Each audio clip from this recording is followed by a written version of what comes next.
Good afternoon, and welcome to this ILC lunchtime conversation on implementing the Maritime Labour Convention in times of crisis. I'm Zaina Awad. This year marks the 20th anniversary of the Maritime Labour Convention, or MLC, and it is regarded as a landmark achievement for both seafarers and the global shipping industry.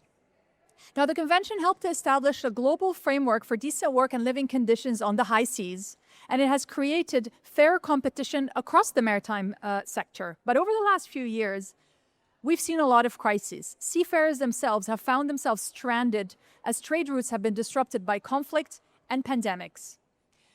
We saw firsthand how vulnerable seafarers can be during conflict and crisis, and how essential their work is to the global economy. All we have to do is look at what's happening today with the global economy as a result of the disruptions in the Middle East.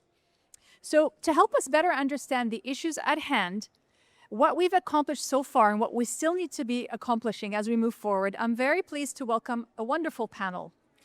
I'll start from over there with Max. Max Johns is the Vice Chair of the Special Tripartite Committee of the MLC and a former ship owner himself. Next to him is Beatriz Vacoto, the ILO's Head of Maritime Unit. And here we've got Mr. Jainal Rasul Jr., the Undersecretary of the Department of Migrant Workers from the Philippines. And last but not least, we've got Carlos Miller, who's the delegate of the Workers Group in Brazil and also the President of the National Confederation of Waterway and Air Transport, Fishing and Ports, or COMTAF, Workers Group in Brazil.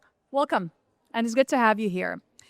So I'd like to start with you, Undersecretary. It's been 20 years, as we said, since the MLC was adopted, and many have described it as a great success, one of the greatest successes of the international labor standards. Why is the convention so effective, and what is it about it that's made it so successful? Thank you very much, Zaina. From the Philippine perspective, since its adoption 20 years ago, the Maritime Labour Convention, or MLC for short, has been effective in terms of striking a balance between two competing goals, not necessarily competing, but two main goals of protecting the rights and welfare of seafarers and ensuring the fair competition among ship owners as well as the stakeholders. The MLC holds particular importance to the Philippines, it being one of the main suppliers of seafarers, comprising about 25% of the total global supply of seafarers. In 2012, the Philippines ratified the convention, being the 30th country to ratify, enabling the convention to take its legal force. And thus, as we mark the 20th anniversary of the convention this year, we recognize its tremendous importance and contribution to the seafarers all over. Aside from this, the international balancing standard set forth by the MLC, the convention also is very important in terms of compliance and enforcement mechanisms through the flag state control as well as port control enforcement. I understand that since the last 20 years, about 1,000 ships or vessels have been detained due to deficiencies and non-compliance, particularly those found wanting of employment contracts of seafarers and poor living and working conditions. The Philippines, therefore, has a stake in the effective implementation of the MLC and in shaping key reforms. On the national level, the Philippines has undertaken significant measures to implement the MLC and related global standards.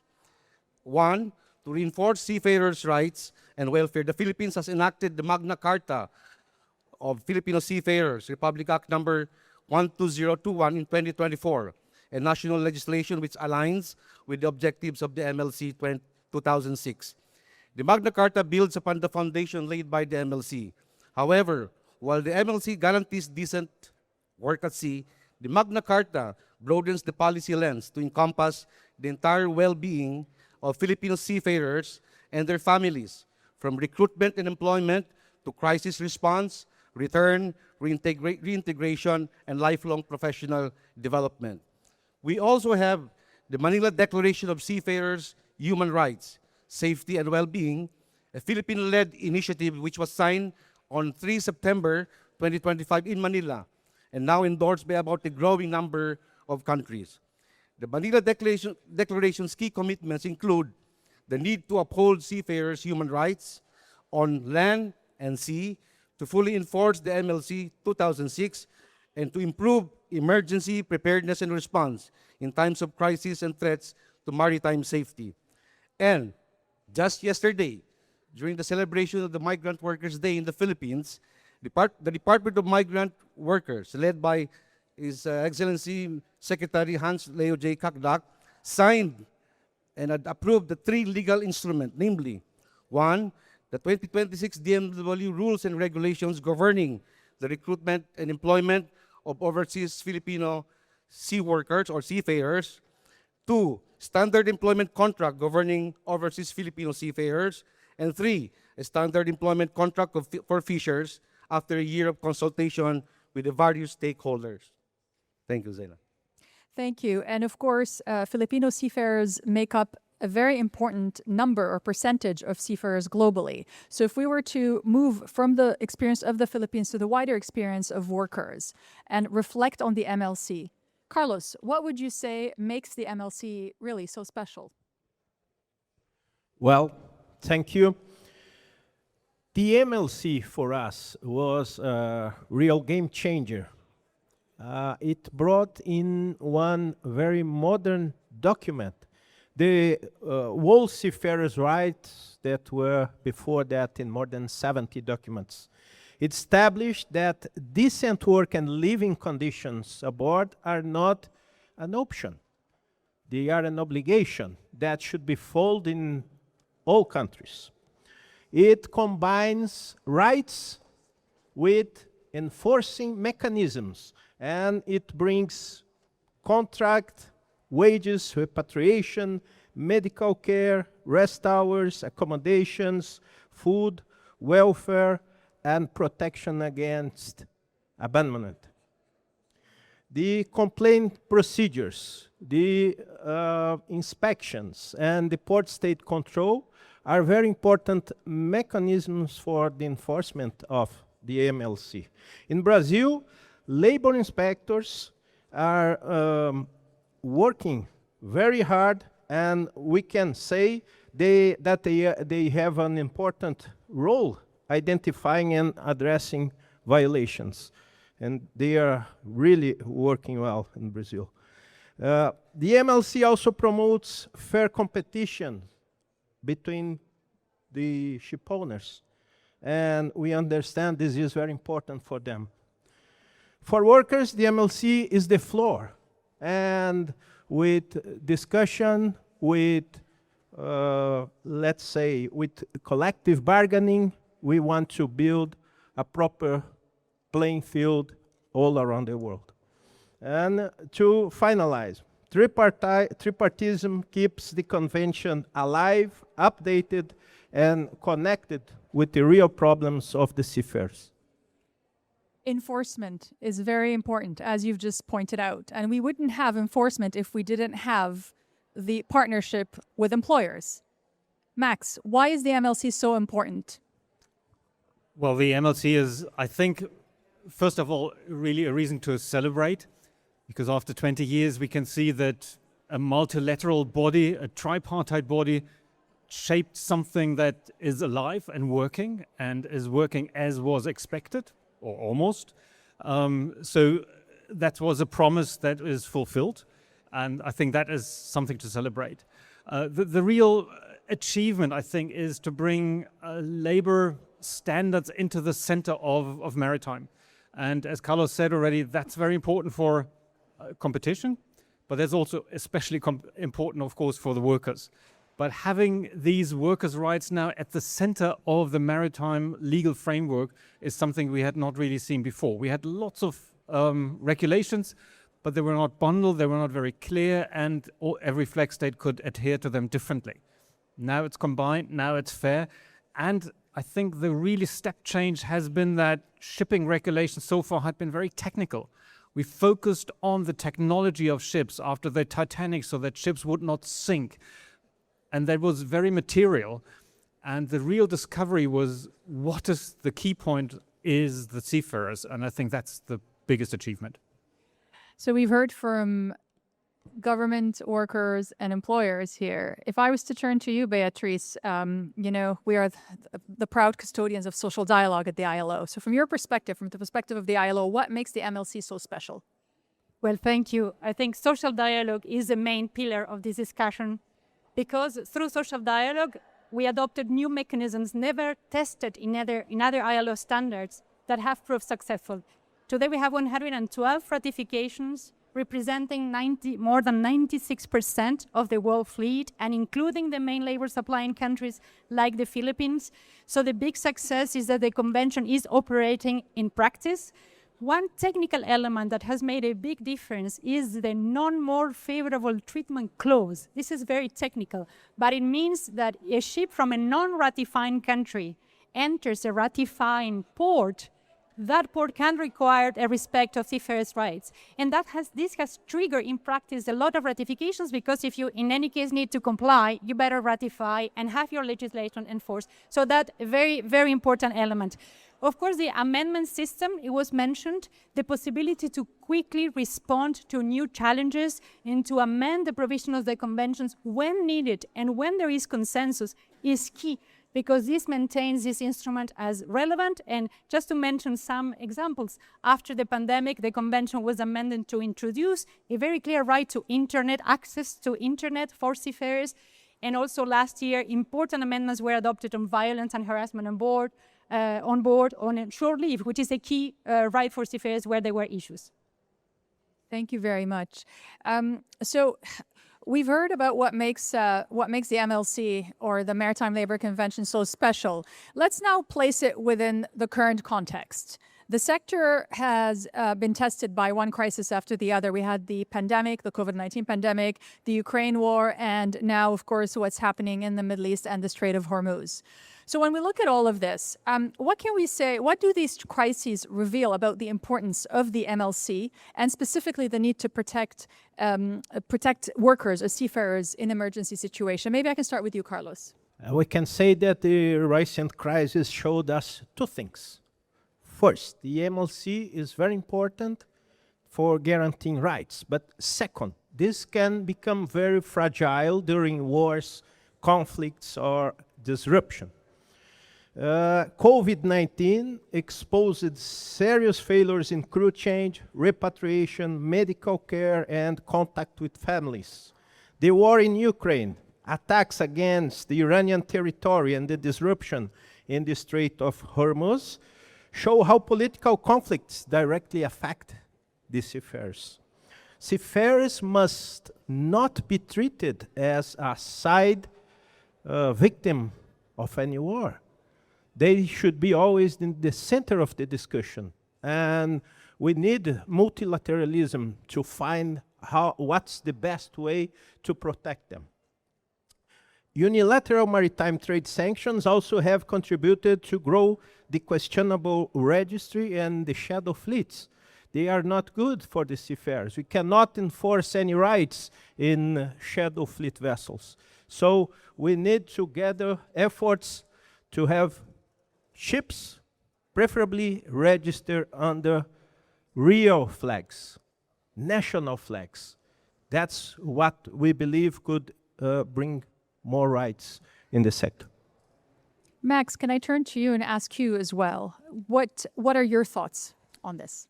I think we learned, if I go back to the COVID crisis, I think we learned a lot there. And at the ILO was extremely active there to save some seafarers, to get some seafarers free, to get seafarers home.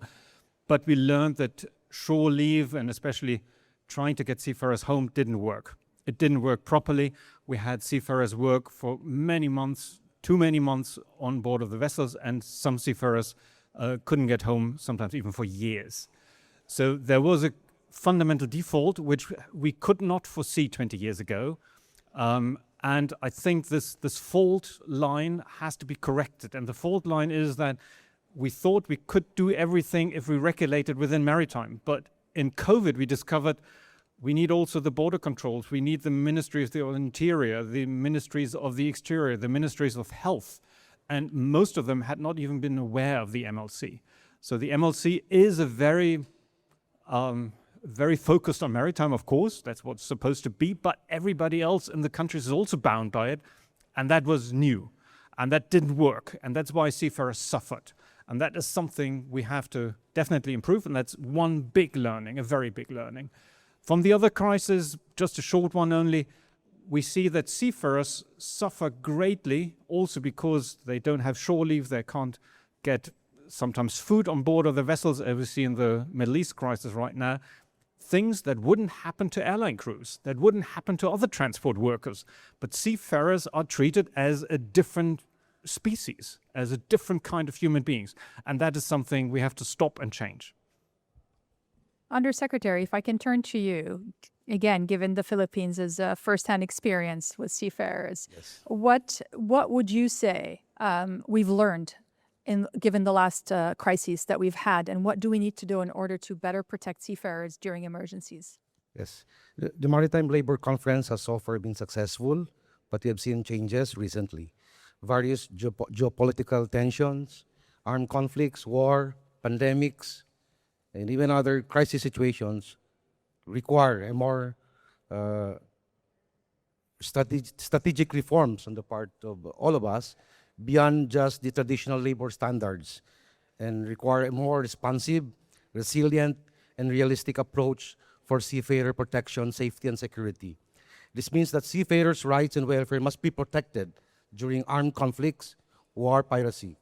There's a need for a stronger cooperation among maritime stakeholders, including member states' governments, to respond to this conflict and emergencies, and to be accountable to the seafarers' safety and security, and shall assist in all possible means to facilitate their rescue, safe passage, and return. The mechanisms that need to be strengthened during crisis situations include for the following: financial security and abandonment protection, mandatory repatriation, ship owner liability for wages and welfare, onboard complaint procedures, and many others. At the end, the continued success of the MLC depends on its ability to evolve with the challenges ahead and safeguard the life and safety of our seafarers. Thank you. Beatrice. Yes, these recent crises have told us very clear that seafarers are key workers. I think in the maritime sector, you knew it. You cannot operate without the seafarers. But the rest of the world is not that aware. These days, we see that a blockade that is where seafarers cannot work, that shipping cannot work, is causing impact all around the world. And during the COVID pandemic, we didn't see that clearly because the trade continued. Seafarers continued working in the very terrible conditions that you mentioned. So societies today cannot operate without seafarers. And this, we hope that this is a clear message that is now included in the text of the Maritime Labour Convention. The convention was amended last year.